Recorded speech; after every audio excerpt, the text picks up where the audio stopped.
부자 나라인 한국이 방위비 인상을 거부하면 주한미군 철수가 불가피하다던 트럼프의 주장은 예상대로 허풍선에 불과한 모습으로 보입니다. 오히려 중국의 급격한 부상으로 한국과 일본의 미군 해병대를 대폭 늘리는 방안이 언급되고 있어 주목됩니다. 미국 하원이 14일 현재 규모 수준의 주한미군을 유지하는 내용을 포함한 2025 회계연도 국방수권법안을 처리했습니다.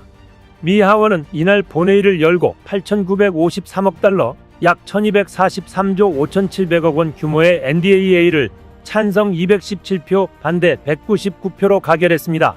전체 국방 예산은 2024 회계연도 대비 약 1%포인트가량인 90억 달러, 약 12조 5천억 원이 인상됐습니다. 법안은 특히 주한미군과 관련 평화롭고 안정된 한반도라는 공동의 목표를 지원하기 위해 국방부가 한국과의 동맹을 강화해야 한다는 것이 의회의 인식이라며, 여기에는 한국에 배치된 약 28,500명의 미군을 유지하는 것과 1953년 체결된 한미 상호방위조약에 따라 미국의 모든 방위 능력을 사용한 확장 억제를 제공하는 미국의 공약을 확인하는 것이 포함된다고 명시했습니다. 법안은 또 북한과 이란의 장거리 탄도미사일로부터 미국 본토를 보호하기 위해 2030년까지 미국 동부에 있는 뉴욕주 포트드럼 기지를 거론하며 제3의 미사일 방어 시스템을 구축할 것도 요구했습니다. 의회 전문 매체 더힐은 하원의 NDAA 통과에 대해 논란이 많은 문화전쟁과 관련한 개정안들이 승인됐다며, 공화당이 장악한 하원이 민주당이 장악한 상원과 대결할 수 있는 발판을 마련했다고 평가했습니다. 오브라이언 전 보좌관은 외교 전문 잡지 포린 어페어스 기고에서 미국과 중국 경제를 디커플링 해야 한다며, 중국산 제품에 대한 60%의 관세는 첫 단계일 뿐이라고 주장했습니다. 오브라이언 전 보좌관은 또 미국이 인도네시아와 필리핀, 베트남의 군사력 확장을 도와야 하며 대만에 대한 군사 지원을 늘려야 한다고 썼습니다. 특히 미국이 중동과 북아프리카의 임무에서 벗어나 17만 7천 명에 달하는 해병대 전원을 태평양 지역에 배치하는 것을 고려해야 한다며, 중동이 아닌 중국 대응을 외교 정책의 1순위로 거론했습니다. 이는 현재 미군이 주둔 중인 한국과 일본에 추가 배치를 해야 한다는 말로 분석됩니다. 현재 주한미군은 28,500명 규모이며 일본은 62,100명 정도입니다. 미국이 2019년 방위비 분담금인 10억 달러, 약 1조 389억 원의 5배를 훌쩍 넘는 50억 달러를 제시한 이면에는 기존 방위비 분담금에 포함되어 있지 않은 항목을 포함시키려 하기 때문이었습니다. 미국은 최근 SMA부터 주한미군 인건비, 전략자산 전개 비용 등 주한미군 주둔 비용 상당수를 비롯해 한미연합훈련, 호르무즈 해협 연합방위체 구성, 남중국해 자유항행 보장 활동 등에 대한 참여 및 비용 부담까지 포함시킨 새로운 형태의 방위비 분담금을 요구하고 있는 것입니다. 이에 더해 추가될 수 있는 주한미군 인원에 대한 고려까지 한 모양새입니다. 점령군 신분으로 거주하는 주일미군과 비교해보면 한국의 분담금 비용은 상당히 많은 편입니다. 일본의 방위비 분담금은 2021년 기준 2조 1천억 원 수준으로, 같은 해 한국의 분담금은 1조 1,833억 원에 2배도 되지 않습니다. 주일미군이 주한미군의 3배 병력이 있는데 분담금은 2배도 안 되는 비용을 내고 있는 것입니다. 주둔군 신분인 주한미군에 한국이 과도한 분담금을 부과하고 있던 셈입니다. 지금 미국의 사전 준비 작업대로라면 트럼프 2기가 들어서면 한국에 추가 배치를 하자고 할 가능성이 높아 보입니다. 미 하원의 지한파인 아미 베라 의원은 미국 의회는 한미동맹을 강력하게 유지하는 게 전략적으로 중요하다는 것을 알고 있다면서, 그런 것은 선거 결과가 어떻게 되든 달라지지 않을 것이라고 강조했습니다. 다만 그는 미국이 우크라이나 전쟁과 이스라엘과 하마스 전쟁에 대응하면서 인도 태평양의 안보까지 전적으로 부담하기에는 힘에 부친다면서 미국이 동맹에 더 큰 안보 책임을 지울 수밖에 없다는 입장이라고 설명했습니다. 그는 특히 유럽 국가들이 자국 안보에 돈을 충분히 쓰지 않는 상황에서 미국 정부가 납세자의 돈을 유럽의 안보에 무작정 쓸 수는 없다면서, 그것은 민주당이나 공화당만의 입장이 아니다라고 말했습니다. 그는 많은 사람은 우리 미국이 뒤처지는 것 같다고 느낀다면서 다른 나라를 돕기 전에 미국을 먼저 일으켜 세워야 한다는 트럼프 전 대통령의 메시지가 유권자들에게 호소력이 있다고 평가했습니다. 양국 관계는 한국이 미국을 이용하고 있다고 생각한 도널드 트럼프 전 대통령 재임기에 훼손됐지만, 더 근본적인 문제는 두 가지의 장기적 경향에 있다고 봤습니다.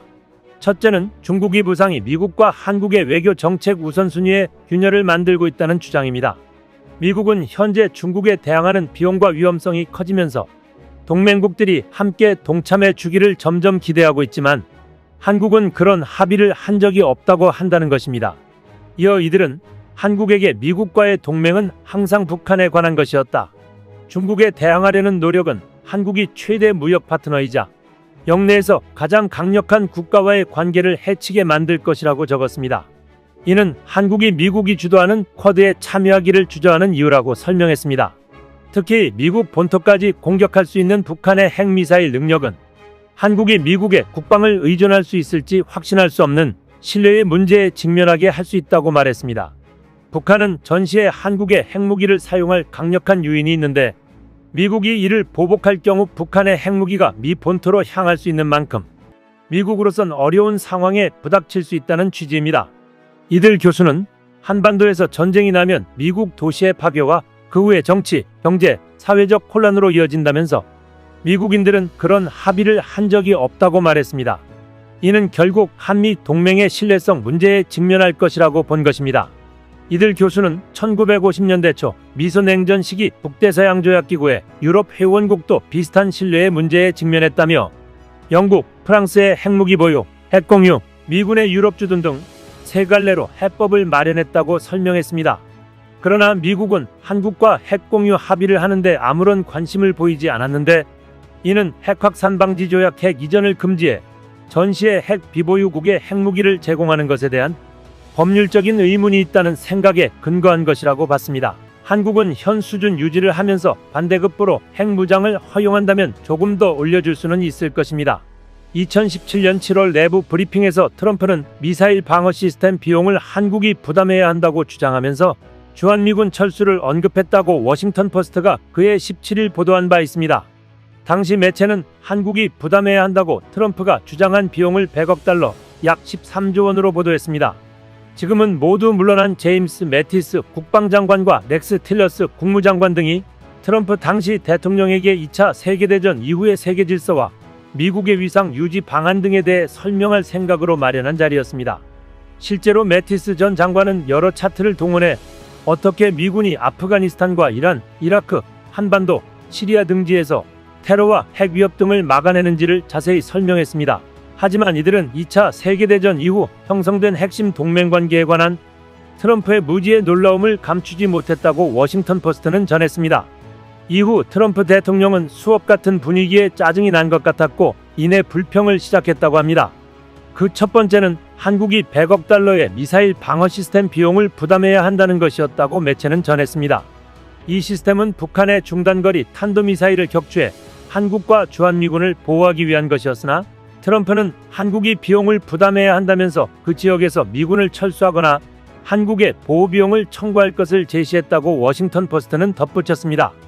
오브라이언 전 보좌관은 1992년 자체 금지한 지하 핵실험을 재개해 핵무기를 강화해야 한다며 중국과 러시아가 선의의 군축 회담을 계속 거부한다면 우라늄 235와 플루토늄 239 생산을 재개해야 한다고 기고문에 적었습니다. 이는 트럼프 전 대통령이 동맹국들에 원했던 자체적으로 무장해야 한다는 말과 일맥상통하는 부분입니다. 한편 유럽 지역에서도 트럼프 2기 정권에 대한 대비에 들어간 모양새입니다. 북대서양조약기구 회원국 중 GDP 2% 방위비 목표를 달성한 회원국이 23개국으로 늘어날 예정입니다. 현지 시간 17일 로이터 통신에 따르면 옌스 스톨텐베르그 사무총장은 이날 미 백악관에서 조 바이든 미국 대통령을 만나 올해 GDP의 최소 2%를 방위비에 할당한다는 목표를 달성하는 회원국이 23개국에 이를 것이라고 밝혔습니다. 스톨텐베르그 총장은 이 같은 목표를 달성한 동맹국의 수가 5년 전 10개국 미만에 비해 크게 늘어났다고 부연했습니다.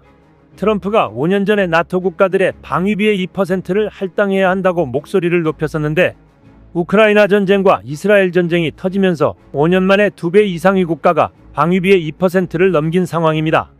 이어 유럽과 캐나다 전역에서 나토 동맹국의 국방비가 18% 늘어날 예정이라며 이는 수십 년 만에 가장 큰 증가폭이라고도 말했습니다. 그는 이날 앞서 미국 싱크탱크 윌슨 센터에서 가진 간담회에서도 동맹국들의 안보 위기가 높아진 만큼 미국으로부터 더 많은 무기를 수입하고 있다는 점을 짚었습니다. 그러면서 그는 이는 유럽과 미국 모두에게 좋은 일이라며 추가 자금 대부분이 이곳 미국에서 지출되기 때문이라고 밝혔습니다. 트럼프 전 대통령은 올해 초 선거 유세 중 GDP 2%의 방위비를 지출하지 않는 나토 동맹국을 겨냥해 나는 당신들을 보호하지 않을 것이다.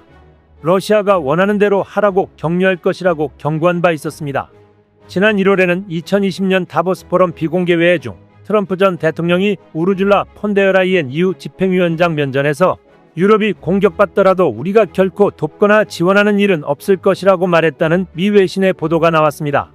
당시 트럼프 전 대통령은 나토는 죽었고 우리는 떠날 것이다라며 우리는 나토를 탈퇴할 것이라고도 말한 것으로 전해졌습니다.